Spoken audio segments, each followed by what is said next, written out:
2. Lenore Evans. Eleanor Evans closed the newspaper.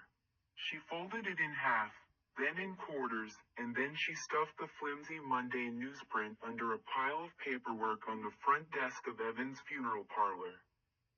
She patted the clock key in her slacks pocket and did her best to ignore the pinch winding its way up her spine. Even to Lenore, Ghost Wolf seemed an unlikely patsy for the violent murders that had torn through town the past few weeks. Still, better that the local rag pinned last month's attacks on some rabid coyote red wolf hybrid than on the restless dead. Better that folks calmed down, let the whole horrible mess disappear into the past, where it belonged. Better that no suspicion fall on the Evans women. Not that there's many of us left, Lenore thought. The pinch in her spine settled between her shoulder blades, and she straightened her back, cracking pressure out of her joints. She lifted her chest toward the ceiling and tried to exhale the heaviness from her bones. Just a month ago, all 4 generations of Evans women had still been alive and well, keeping to themselves and ensuring the town's dead received the dignity due in their final rest. Now Ducey and Grace lay beneath rose bushes, and Luna, the littlest Evans, had faded into more of a ghost than this critter the Enterprise blamed for the 7 dead, 2 missing. The new Evans matriarch, with her own mother and daughter gone, fingered the spaces between her vertebrae, her collarbone, her ribs. Lenore checked the schedule on her desktop. She eyed the meeting reminders scribbled in for after lunch. A lot could change in just a few weeks. The grandfather clock struck out 6 notes in the chapel. On the 7th, the desk phone rang. Lenore forced a smile into her voice and picked up the handset. The parlor's regular business hours were 8 to 5, but death rarely obeyed the clock. Evans' funeral parlor, she said. Lenore speaking. Wedsta ticked across the landline, the old coroner's habit giving him away as he tugged at the receiver. Morning, Lenore. Jedediah Quigg's voice came across far more cheerful than necessary, and she braced for impact. I'm afraid you've got more company coming this morning. A mess of half-finished reports and service flyers covered Lenore's desk. The long, curly phone cord coiled around her as she rummaged through unopened mail. Unfiled documents, a month's worth of daily newspapers, all folded at the obituaries. Lenore's index finger caught inside a phone cord curl and the pinch between her shoulder blades lit into the back of her skull. She flattened her palm and pulled the cord until her fingertip went white. Another lick, then, you get the paperwork I faxed over? The coroner asked. Quigg licked over the line, muttered something about newfangled technology, and Lenore covered her delay with a cough, another riffle through the desktop litter. It's not right in front of me, she said, about whatever paperwork Jed Quigg called to check on. When did you send it? The old coroner's voice squelched when he spoke. Oh, sometime late last night.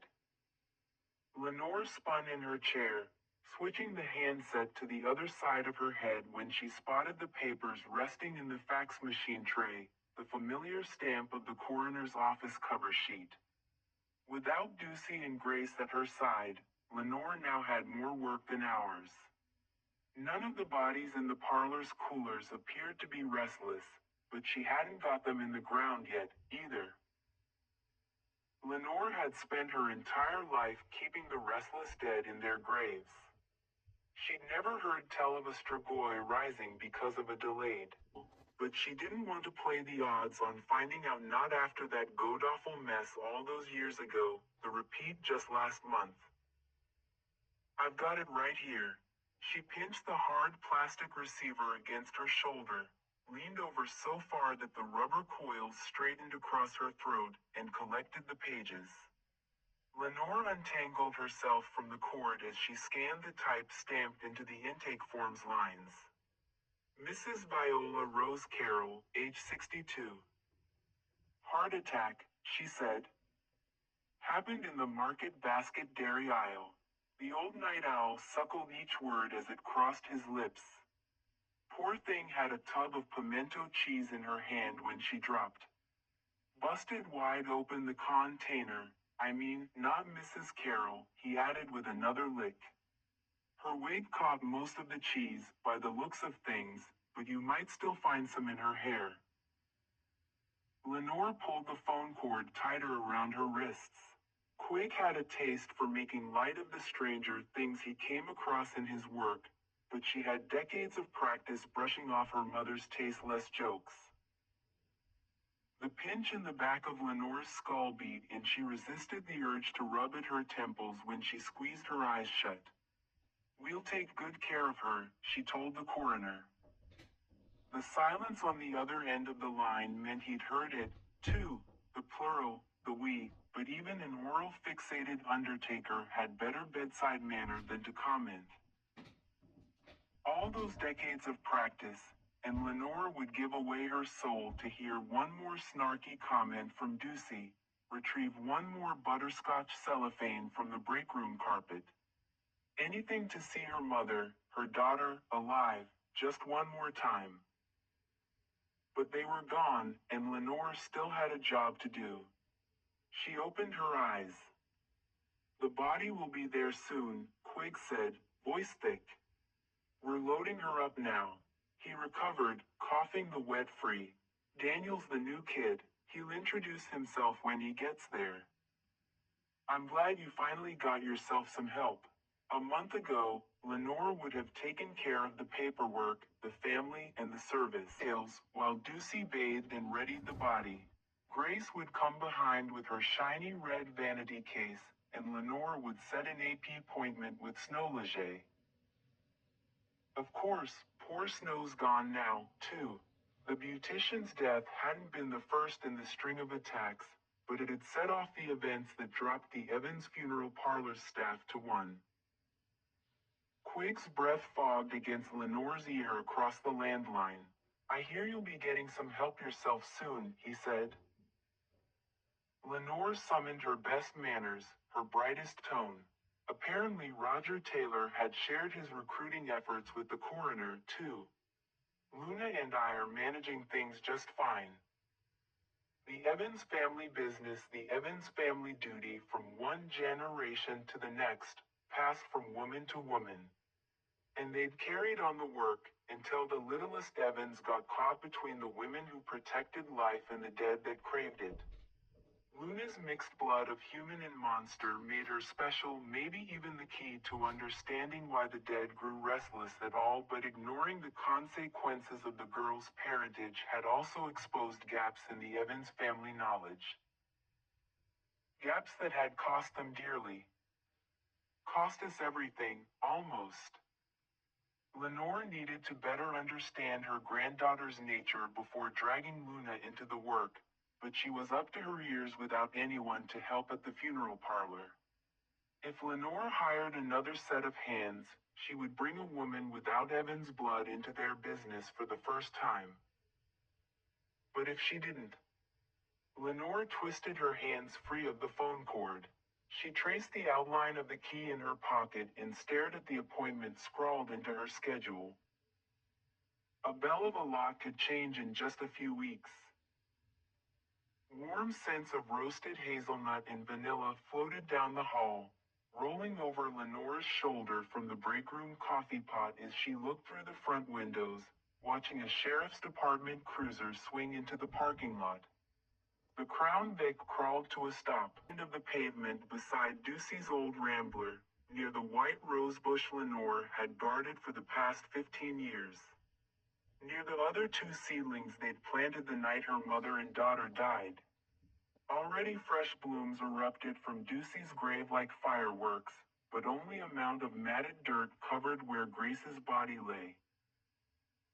Leaves gusted under the hood when Roger Taylor cut the engine, but the driver's side door didn't open.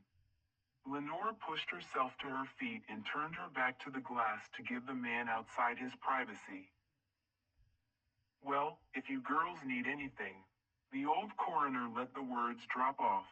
He didn't so much as lick his receiver when the empty air crackled across the phone line. Lenore would grieve when there was time. Not 1 second before and never for Jedediah Quigg to hear. I've got to run, Jed. Once she'd gotten Luna off to school with Roger, Lenore would need to get things ready for Mrs. Carroll. Then, she remembered, she'd have to prepare for that dreadful meeting written on her schedule. Quigg licked his goodbyes and disconnected the call with a promise the new delivery boy would be by soon with the dead woman's body. Lenore returned the handset to its cradle, pulled a fresh folder from the stack in her desk drawer, and printed the deceased's name on the top tab. She double-checked the contact information for the next of kin printed at the bottom of the page. After she'd finished the intake, she'd need to phone Mr. Wilmer Carroll about his wife's funeral AR arrangements. Lenore slipped the fax into the folder as the front door pushed open. Pink from the late September heat tinged his cheeks, but the dirt stains on Roger Taylor's fingers matched those on the mud pie brown hat gripped in his hands, the smears on his uniform pants, as he stomped his boots free of fallen leaves on the outdoor mat and stepped inside. Morning. Roger stopped short when his gaze landed on the mess on Lenore's desk, the mangled phone cord hanging like a noose down the side. He cleared his throat, fingers twisting at the Timex on his wrist. She ready? The man's voice came husky after his daily pilgrimage to garden at the edge of the building. Usually it worked itself loose by brunch. In all the mornings that the deputy had come round to Evan's funeral parlor, Lenore hadn't figured out whether he did it out of suspicion or helpfulness. Probably he just came for grace, like always. The white rosebush bloomed as well as ever, and yellow rhododendrons still dotted the bushes at the edge of the parlor, but the poor man was having a dickens of a time getting something to bloom above her daughter's grave, and he seemed to take it personal. Ducey's bush sprouted rosebud after rosebud, but for all Roger's watering and pruning and fussing, he'd barely managed to coax a few thorny stalks out of the ground. Every day he made a mess out of the dirt over Grace's grave, but not so much as a clod stood out of place by the time he drove away. When the dead didn't haunt graveyards and cemeteries, sometimes the living did. The pinch in Lenore's skull twinged behind her nose and her eyes welled up. She thought of Luna, still just a child, kneeling beside her own mother's grave, so near her monstrous father's. Lenore jerked her head toward the hallway behind the lobby. She's finishing up in the break room, she said. I'm right here. Lenore startled in her chair as her granddaughter slid around the lobby desk. The girl thunked a mug of coffee on top of Mrs. Viola Carroll's intake folder, sending black liquid sloshing out of the mug, racing toward the edge of the wooden desktop. Lenore pinched the cup up by its brim as she ripped sheets of tissue free from the box on her desk. Half the reason she insisted on tile in the rest of the funeral parlor was so nobody could sneak up on her. The other half because carpet was hell to keep clean. But Lenore hadn't heard the soft press of the girls' rubber soles on the linoleum or the tinkle of Belle's collar as the former sheriff's hunting dog, the wounded hound adopted into the Evans family after his death, trailed Luna down the hallway. Now she'd have to clean up the brown drips along with all the chores on her already long to-do list. She'd get to that after she spoke to Wilmer Carroll if she had a spare second before that dreadful appointment. Lenore ripped another tissue free. Keep spilling coffee like that and there won't be any Kleenex left for clients. The red-boned hound turned soulful eyes to Lenore, and Ducey's voice echoed in her ears. I don't know why you're bothering with that right now, Len. There's just gonna be a bigger mess. Doesn't mean we should just leave it, Lenore muttered under her breath. The deputy tittered in the corner. What's that? I said, "Isn't that right, Belle?" Lenore bent toward the dog, who swished her tail across the thin lobby carpet, then padded to the window to whimper against the glass. Lenore tossed the tissue in the trash and looked at her granddaughter, not at the man taking up space in the lobby corner. Still damp from the morning shower, Luna's wet, dark hair hung over her shoulders the way the sleeves of her late mother's work shirt hung past her wrists. Her backpack flapped against her back, pock-marked with buttons and iron-on patches. The girl wore a scowl severe enough to hollow out the spaces under her black-limbed eyes, and she looked so much like her mother that Lenore burned her lips on too hot coffee to hide the tremble.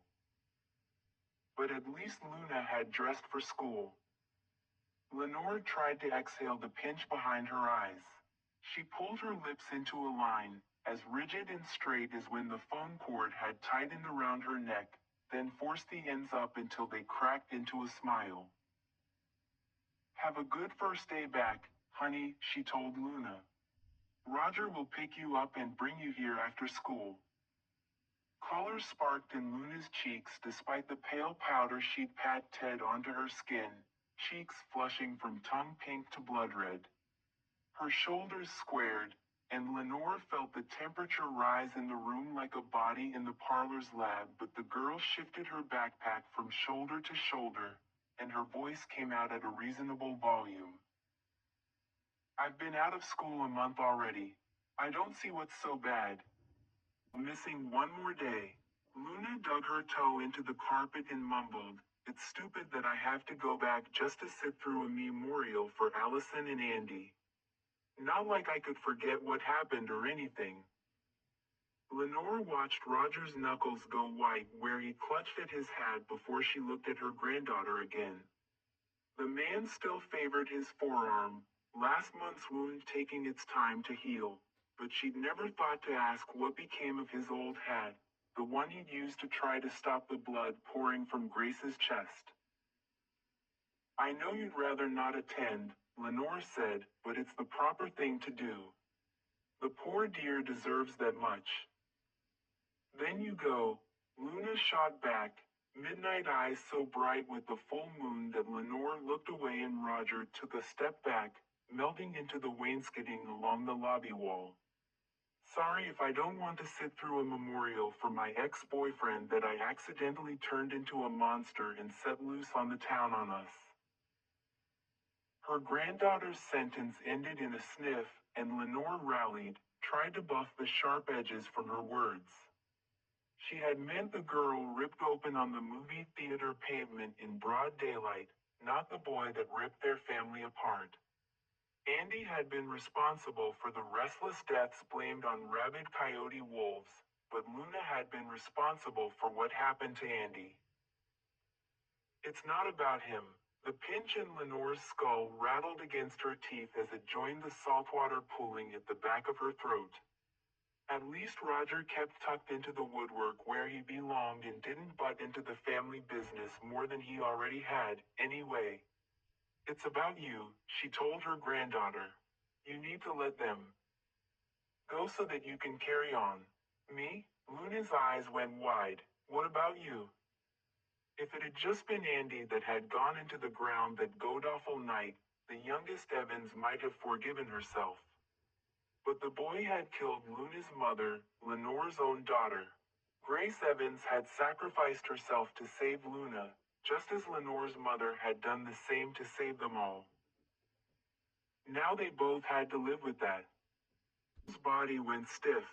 Her lips opened, and when they closed again, she rolled her eyes, then staked them directly into Lenore's chest.